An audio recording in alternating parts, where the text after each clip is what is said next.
कि आप शंकर भगवान को जल चढ़ाएं, थोड़ा सा जल पात्र में रख लें। जहां पूजन कर रहे हैं, जब थाली से पूजन पहले, सबसे पहले तो जल ही चढ़ाओगे ना, जल चढ़ाने के बाद उस पात्र को रख लें, थोड़ा सा पानी उसमें बचा लें, 2-4 बूंद, 8 बूंद, 15 बूंद, 20 बूंद, 1 चुल्लू, थोड़ा सा। भगवान शिव की आराधना करी आपने, दिया बत्ती करा, पूजन करा, आराधना करी, मंत्र जाप करा, घंटी का नाद करा, और भी लोग आए उन्होंने भी भगवान का नाम लिया। जब घर की ओर प्रवेश करें, पूजन की थाली जब लेकर चलें, तो जो कलश में जल हो उसका आचमन कर लें या अपने ऊपर छीट लें, उससे सुख का अनुभव होता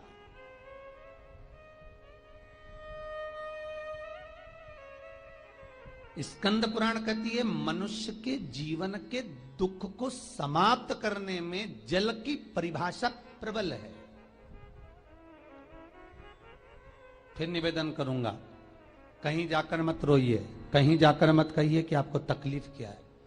ना रिश्तेदारों से, ना नातेदारों से, ना कुटुंब से, ना कबीले से, ना अपनों से, किसी से नहीं कहना कि दुख क्या है।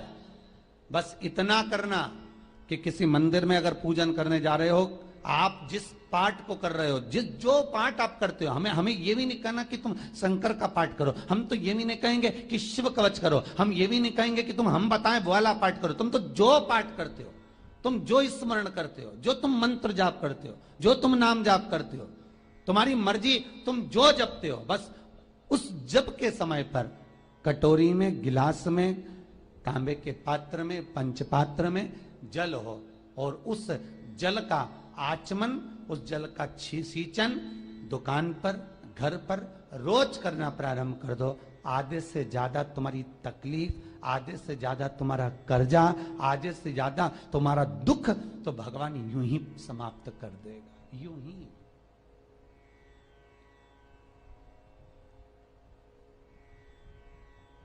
हम जल कौन सा सींचते हैं? भगवान अपनी दुकान पर पानी कौन सा छोड़ते हैं? अपने घर पर जल कौन सा सींचते हैं? जब मटके में से भर कर लिया है, कुंड में से भर कर लिया है, आपने घर में नल में से भर कर लिया है, और वो पानी लाने के बाद में अपन सब दूर छीट दिया। अपन वो वाला पानी कभी नहीं छीटते जो रखा है, जो आराधना के लिए रखा है, साधना के लिए रखा है,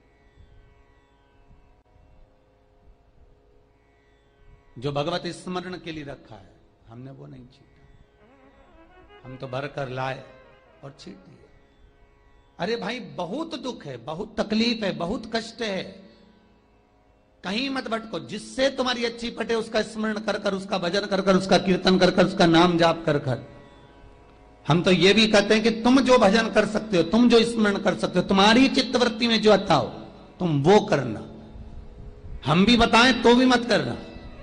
तुम्हें अच्छा लगे तो करो, नहीं लगे तो तुम जो कर रहे हो बहुत अच्छा करो, तुम उसको जो